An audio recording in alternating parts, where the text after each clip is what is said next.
A primeira coisa que Aparecida aprendeu quando começou a trabalhar na mansão Velázquez foi não fazer barulho. Os corredores eram longos, gelados, e qualquer passo ecoava como um grito. Ali, até a poeira parecia saber seu lugar. Tudo era impecável, e caro e distante. Assim como ele, Ricardo Velázquez, o dono de tudo aquilo. Um homem que jamais sorria, jamais olhava nos olhos e cujas ordens vinham sempre acompanhadas de uma pontada de desprezo. Aparecida estava acostumada a não ser vista. Era a nova funcionária, vinda de um bairro simples da periferia.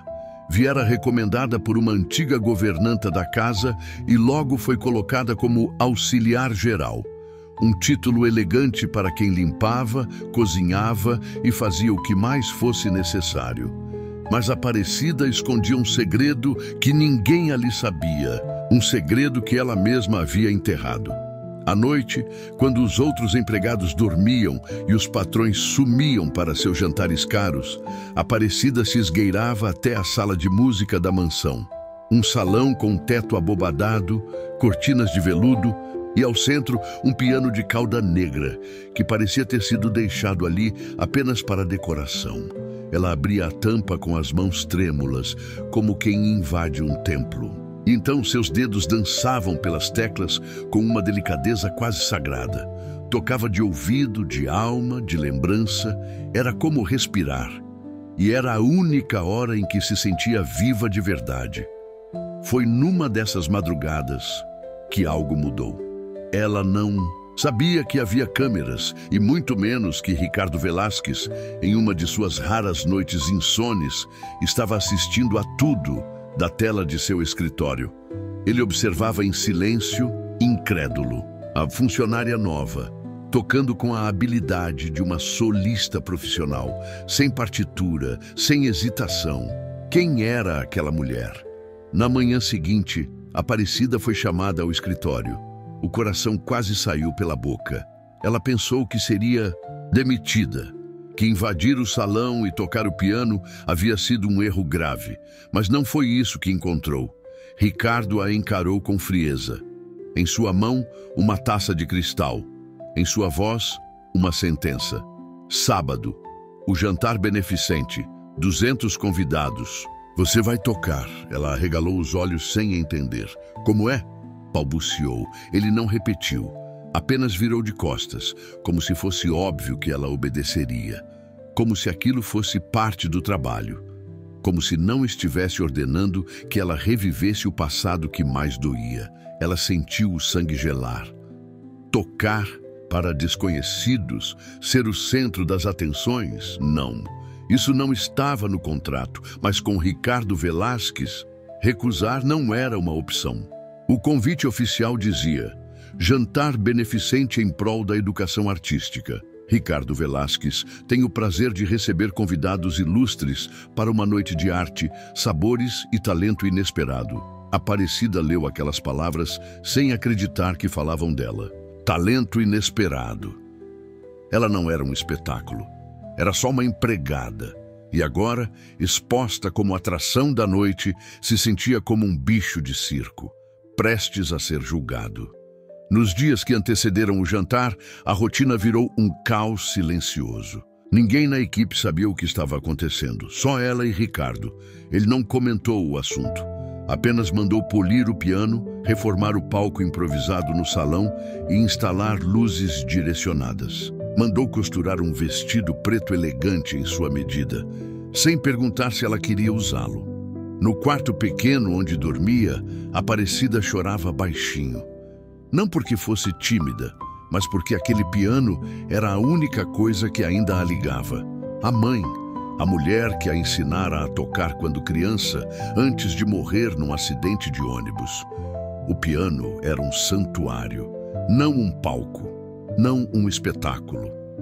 Na tarde do evento, ela vestiu o traje sem dizer uma palavra. O vestido era lindo, mas parecia apertado de angústia. O cabelo preso, os sapatos brilhantes. Quando se olhou no espelho, mal se reconheceu. Mas por dentro, era a mesma garota de antes. Com medo de falhar, o salão foi sendo tomado por convidados. Alta sociedade, empresários, estilistas, artistas, todos impecáveis, todos ali para aplaudir Ricardo, o anfitrião generoso. Ninguém imaginava que a atração da noite não era uma orquestra, nem um pianista famoso, mas a moça que até ontem limpava o chão da mansão. Ricardo subiu ao palco improvisado com sua taça em mãos. Sorriu para o público, o homem que raramente sorria, e anunciou: "Nesta noite, preparem-se para uma surpresa. Há talento escondido nos lugares mais improváveis, inclusive embaixo do nosso próprio teto." E então, com um gesto, indicou que a Aparecida subisse ao palco. O salão ficou em silêncio. Alguns riram, outros franziram a testa confusos. Aquela era a atração. Ela caminhou até o piano como quem vai ao cadafalso, as mãos suando, as pernas tremendo. Sentou-se, olhou para as teclas e por um segundo tudo sumiu. Os olhares, o vestido, o medo, só existia o som que vinha de dentro, e então ela tocou. Os primeiros acordes ecoaram tímidos. As luzes aqueciam seu rosto, mas suas mãos, apesar do tremor, lembravam. Como se sua mãe estivesse ali, guiando seus dedos sobre cada tecla. O salão inteiro prendia a respiração.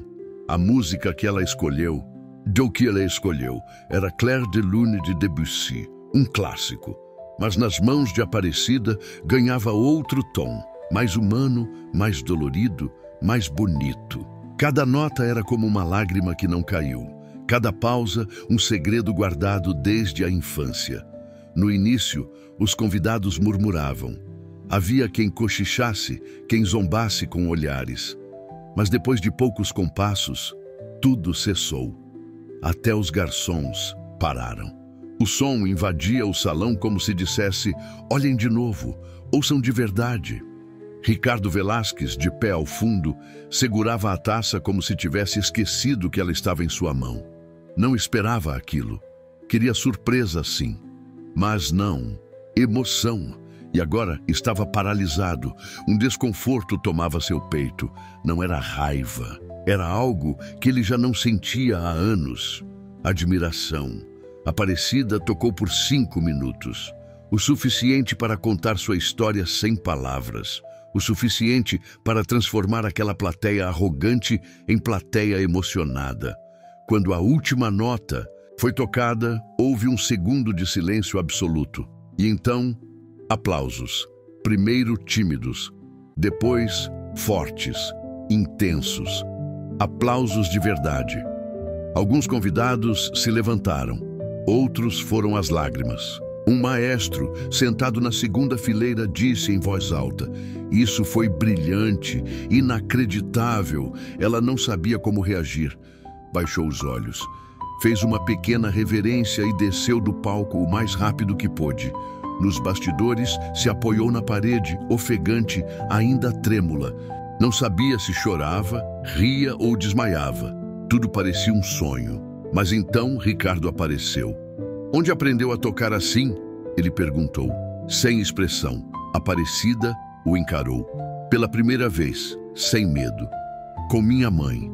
Numa casa sem luz, sem luxo, mas com amor." Ele ficou em silêncio. Algo nele estava diferente, menos arrogante, menos seguro, como se diante dela ele também tivesse sido exposto. Aquela noite mudaria tudo. Só que ela ainda não sabia o quanto. Na manhã seguinte, a mansão parecia respirar diferente. Os empregados cochichavam nos corredores, ainda atônitos. Aparecida, porém, já havia acordado cedo e colocado o uniforme como se nada tivesse acontecido. Como se a noite anterior tivesse sido apenas um delírio. Mas não era. Logo às 9 da manhã, um carro preto estacionou na entrada principal. Dele desceu uma mulher elegante, de blazer azul marinho, óculos escuros e um currículo invisível estampado na postura. Dirigiu-se direto a Ricardo Velasquez, que estava em seu escritório. Aparecida estava limpando os vidros do saguão quando ouviu seu nome sendo chamado. "Senhorita Aparecida, o senhor Ricardo deseja vê-la." Agora, seu coração disparou. Ao entrar no escritório, viu o patrão e a mulher elegante de pé, lado a lado. Ricardo indicou uma cadeira com um gesto contido. Aparecida, esta é Marina Cortês, diretora do Conservatório Nacional de Música. Ela estava no jantar ontem. A mulher sorriu, profissional. Senhorita, o que você fez ontem foi extraordinário. Nunca vi um talento tão cru e tão expressivo. E mais, com tanta alma. Estou aqui porque quero oferecer a você uma bolsa integral para estudar no nosso conservatório. O mundo de Aparecida parou. Ela piscou, incrédula. Uma bolsa? Não. Inclui moradia, material, transporte e aulas com os melhores professores do país, explicou Marina. É rara e está em suas mãos. Se aceitar, começamos em 2 semanas. Ricardo, de braços cruzados, observava a cena com algo difícil de decifrar. Orgulho, ciúmes, alívio. Aparecida sentiu uma mistura de tudo. Medo, alegria, dúvida. A realidade parecia ter virado de cabeça para baixo. Eu preciso pensar, respondeu ainda em choque. Claro, disse Marina, entregando um cartão. Mas não pense demais, o mundo não costuma esperar por talento. Quando saiu da sala, Aparecida segurava o cartão como se fosse feito de vidro, mas o mundo ao redor não estava tão encantado quanto ela imaginava. Na cozinha, ouviu comentários venenosos de colegas. Agora ela se acha artista. Isso é sorte, não talento. Aposto que o patrão tem outros interesses. A realidade voltava a pesar. A escada social não subia sem resistência. Naquela noite, Ricardo a chamou para conversar novamente. Se aceitar a bolsa, terá que sair da mansão. Ela assentiu. Eu sei. E nunca mais será empregada, nunca mais será invisível. Ela respirou fundo. Eu não quero mais ser invisível, Sr. Ricardo. Ele a encarou por um longo tempo. Então disse, com voz baixa, então vá, e seja vista pelo mundo inteiro. O domingo amanheceu silencioso, como se a própria mansão soubesse que algo estava prestes a mudar. Aparecida vestiu seu uniforme pela última vez. O mesmo tecido azul marinho gasto, os botões um pouco frouxos, o avental já desbotado. Mas havia algo diferente nela. O olhar, ela não varreu o chão, não poliu os talheres. Caminhou lentamente pelos cômodos que conhecia como as linhas da própria mão. Tocou a madeira do corrimão que tantas vezes encerou. Passou os dedos pelo piano fechado, onde sua vida mudara. Ao chegar à cozinha, os colegas de trabalho fingiram indiferença. Alguns apenas a observaram de soslaio. Outros mantiveram as panelas fazendo barulho demais para disfarçar a atenção. Mas foi Dona Teresa, a cozinheira-chefe de cabelos grisalhos, quem se aproximou com olhos úmidos. Vai fazer falta, menina. Você sempre foi diferente. Eu sabia. Aparecida a abraçou com força, como se precisasse daquele gesto para não desmoronar. Queria guardar aquele cheiro de tempero, de suor e de esforço. Mais tarde, Ricardo apareceu à sua frente.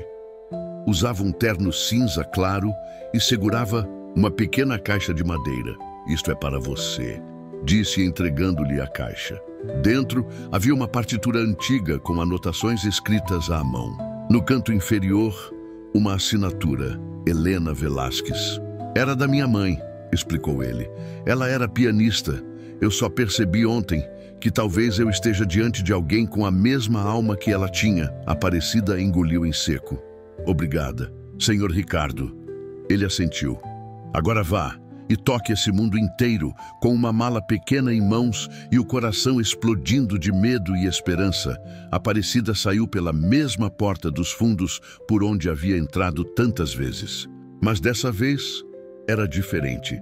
Na calçada, Marina Cortês já a esperava no carro preto. Aparecida olhou uma última vez para a mansão. Não sentia ódio, nem mágoa, apenas gratidão. Porque foi naquele lugar que tudo começou. Ao entrar no carro, Pegou a partitura da mãe de Ricardo e a colocou sobre o colo. Era como carregar um pedaço da história que a rejeitou e que agora a empurrava para frente. Enquanto o carro se afastava da mansão, Aparecida murmurou: "Eu vou honrar cada nota." O grande auditório em São Paulo parecia um templo. Fileiras de assentos vermelhos se estendiam até as varandas superiores, enquanto as luzes douradas pendiam como estrelas. No palco, um piano de cauda preto reluzia sob os refletores. Era a estreia de Aparecida como solista convidada de uma orquestra internacional. Havia jornalistas, empresários, músicos renomados. Mas o que mais apertava seu coração era saber que, na primeira fileira, sentava-se Ricardo Velasquez. Discreto, sem pompa, apenas um homem que havia aprendido a ouvir. A apresentação começaria com uma peça moderna, mas a segunda era especial. A composição inédita de Helena Velasquez, a mãe de Ricardo. Aparecida passara noites reescrevendo os trechos borrados, estudando cada anotação, sentindo-se guiada por alguém que nunca conheceu, mas compreendia. Quando o maestro a chamou ao palco, o público a recebeu com um aplauso respeitoso. E, silencioso, ela se sentou, respirou fundo e tocou. Não havia mais medo, nem dúvida. Apenas verdade. Cada nota carregava sua infância, as noites em que praticava escondida, a humilhação diante dos convidados milionários, a força para não desistir e agora a consagração. Ao terminar, o silêncio pairou mais uma vez. Mas ela não precisou de aplausos para entender. Tinha vencido. Mesmo assim, vieram um a um, os espectadores se levantaram. Ricardo foi o primeiro a aplaudir. Com força, com convicção, Aparecida se curvou diante do público. Mas, ao se levantar, seus olhos procuraram apenas um ponto, o da primeira fila. E por um breve instante, Ricardo sorriu. Não com soberba, mas com respeito. Horas depois, sozinha no camarim, Aparecida abriu a pequena partitura e a colocou cuidadosamente em uma gaveta. Sobre ela, deixou um bilhete escrito à mão. Para Helena, que me mostrou que música é resistência. Para minha mãe, que me ensinou a sonhar. E para mim, que finalmente me permiti vencer. Ela fechou a gaveta, pegou sua bolsa e saiu. Lá fora, a vida a esperava e dessa vez era ela quem conduzia a melodia. A vida nem sempre é justa, mas às vezes a maior vingança é o brilho do seu próprio talento. Se essa história tocou seu coração, deixe um like, compartilhe com alguém que precisa de inspiração e se inscreva no canal para mais histórias emocionantes como essa. Até a próxima e nunca se esqueça, o mundo pode tentar te calar, mas sua verdade tem voz.